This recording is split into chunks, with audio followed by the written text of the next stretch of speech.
Hi, everybody, and welcome to The Quiet Practice. This is episode 7, The Power of Stillness. Clarity in the chaos. When was the last time you were truly still? Not distracted, not numbing out, but just present. Welcome to The Quiet Practice. I'm your host, Boyd Levitt, and today we're going to be talking about the art of stillness. Because the world doesn't get quieter on its own, you have to choose it. Stillness isn't about doing nothing, it's about seeing everything clearly. Most of us think chaos lives on the outside, in the schedules, the stress, the people. But the loudest noise is usually the one inside of our heads. When I was at my busiest, running my businesses, raising my children, juggling too many roles, I started to realize something. The noise never stopped because I never stopped feeding it. Silence scared me. It forced me to listen, and that's when I realized the noise was me. And I realized it wasn't just a me problem. When I was with BNI, a networking group for small business owners, there was another CEO that I was talking to throughout this entire process. And what she would do was she would schedule think hours every Friday. That's what she called them, think hours. No phone, no meetings. And it was with the pushback of her team. Her team thought it was just wasted time until revenue and team morale began to rise. She wasn't doing less. She was just thinking deeper. And what I realized with this was stillness creates space, and space gives birth to clarity. Most people don't want peace. They want distraction that feels like peace. We have a tendency to fill space. Busyness equates validation. Noise equals safety. Sometimes silence can just feel like exposure. If you slow down long enough, the truth catches up, and sometimes that's exactly what you need to have happen. There was this veteran with PTSD. I can't remember where I read it or I saw it, but there was a veteran with PTSD who first learned to meditate. At first, silence triggers flashbacks, but over time, his stillness became his safe place. He said, "Peace didn't come when my thoughts stopped, it came when I stopped fighting them." And this reminded me of a Marcus Aurelius quote. "Nowhere you go is more peaceful, more free of interruptions than your own soul." So personally now, when I sit in silence, I don't do it to escape. I do it to reconnect. I do it to realign with my purpose each and every day. So I want to share with you some activities with stillness kind of in motion, because stillness doesn't always mean that you're cross-legged with your eyes closed, humming along, listening to rainforest noises. Sometimes it's walking slowly, intentionally breathing, or driving with the radio off. That's one of my favorites to do. A lot of people will drive past me and think, "Oh man, that guy is just singing his butt off." No, I'm having an argument with myself. It's one of those things where silence and stillness doesn't mean a padded room somewhere. Because there are 3 forms of stillness. One is physical stillness. This is where you rest, you breathe, you relax your body. For me, I do this in the morning. I really enjoy starting my morning off resting, breathing, relaxing myself, because without that, at least for me, I have a tendency to go grab my phone or to go allow the world access to me when I'm not ready for the world yet. And 2, there's a mental stillness. So you got one, which is physical stillness. Two is mental stillness. This is when you observe thoughts without judging them. That's so hard for us to do. Observe your own thoughts without judging them. They're just thoughts. There was this person I coached, had fantastic sales potential, but ended after only, 32, 33 days. It was shortly after the 30-day mark. And this person felt guilty for the thoughts that they would have about, how much should I charge this customer? Do I follow the steps and processes? Do I stick to the price sheet? I mean, these prices are more than what I could afford, so I don't feel right trying to sell this like with this much money. Oh, he just couldn't observe his thoughts without judging them. He always thought that to do the right thing meant to put himself last. And sometimes you have to realize that sometimes doing the right thing is putting yourself first. And that's allowing yourself an opportunity to rest within stillness. Because I'm sure a lot of you right now are, well, that's great. Boyd must have a fantastic schedule in the morning. I do not. But I make time for things that I know have an ROI that is going to impact my day, my future, my goals. Sometimes you have to be uncomfortable right now with giving up something because you know what habits you are picking up are going to equate to better results down the road. So you have to learn to observe your thoughts without judging them. And the third form of stillness is emotional stillness. Feel fully without reacting immediately. Allow that conversation with the coworker that kind of came off funny. What did that really mean?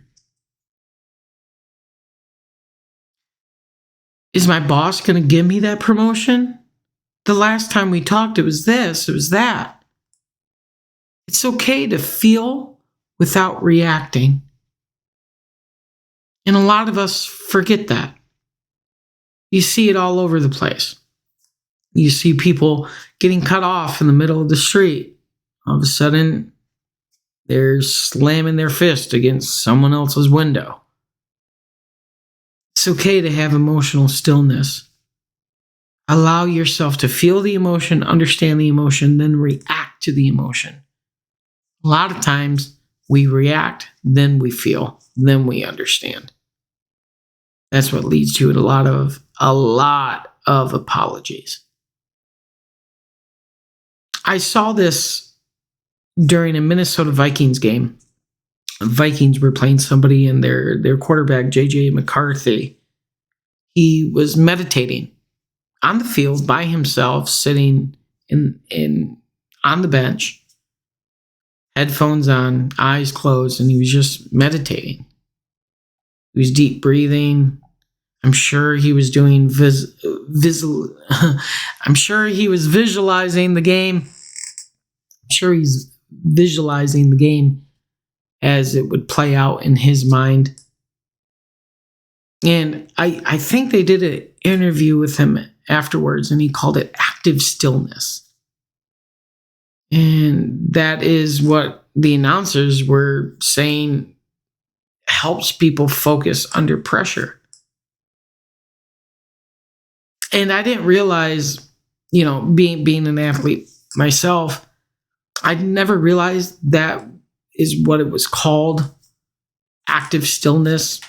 I used to be very similar that way in the batter's box, trying to get a feel for the pitcher's timing.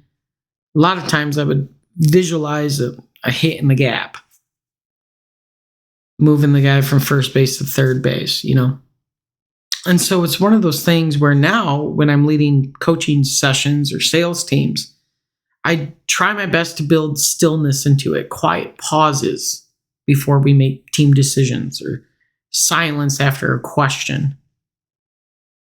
That is one of the most impactful things I've learned as a speaker to do. When you ask a question, ask that question and pause. Allow your audience, allow people to feel it. And I implore, I beg of you to do this with your spouse, do this with your children. Ask a question and really ask it. Give them time to think. And vice versa. If somebody asks you a question and then they start rushing for the answer, bear with me. Give me time to articulate a response worthy of that question. Because stillness, guys, is a skill. And like any skill, it takes practice, but it's also one of those things, if I can do it, you can do it. If I can go hit a golf ball 280 yards, you guys can too. We're all made of the exact same material. But what separates the Kobe Bryants, the Michael Jordans, the Tom Bradys, the professional athletes versus the amateur athletes, a lot of it is just mindset. And you got to realize skills are obtainable. And stillness is a skill that is missing from your tool belt. When you finally figure out how to slow down, right answer, stop hiding. I call this the 4 C's of stillness. Number 1 is calm. You settle your body. 2 is clarity. You see the real problem. 3 is choice. You decide without emotion. And 4 is confidence. You move within peace. This is something I started doing as a father. And I started using what I call the 5-minute morning stillness routine. No phone, no noise. My goal with this was to listen more, talk less to my kids. I want to earn my children's trust. And I realized with this, it happens more deeply when we are all still together. Stillness didn't change my life. It changed how I show up for it. Stillness isn't a place you go. It's a way you move through the world. So I want to talk about these daily practices for stillness and presence. 1, the quiet minute. Once every hour, pause for 60 seconds. Close your eyes, breathe, and reset. 2, the empty space. Schedule 15 minutes a day where you do nothing productive. No phone, no list, no plan. 15 minutes of empty space. And I'm sure everyone here is thinking, my God, 15 minutes of doing nothing? Boyd, I got kids, I got a job, I got a commute, I got this. That's fine. Things improve the more you put focus into it. If you can't start with 15 minutes, start with 5. This is about deliberate daily growth. This is about looking yourself in the mirror and realizing, Boyd, all those things I just listed are reasons for me not to do something. Give me reasons why you should do this. 3, the still start. Begin your mornings with 5 deep breaths with only one question. What actually matters today? Because stillness doesn't demand perfection. Almost nothing demands perfection. It just asks for your attention. I'll repeat that again. Nothing demands perfection. Nothing does. It's not about being perfect. It's about being attentive. Because stillness is just strength disguised as softness. The world will try to speed you up, but wisdom will always slow you down. So this week, create quiet, even if it's just 5 minutes, and watch how much louder your life starts to make sense. I'm Boyd Levitt, and this was The Quiet Practice.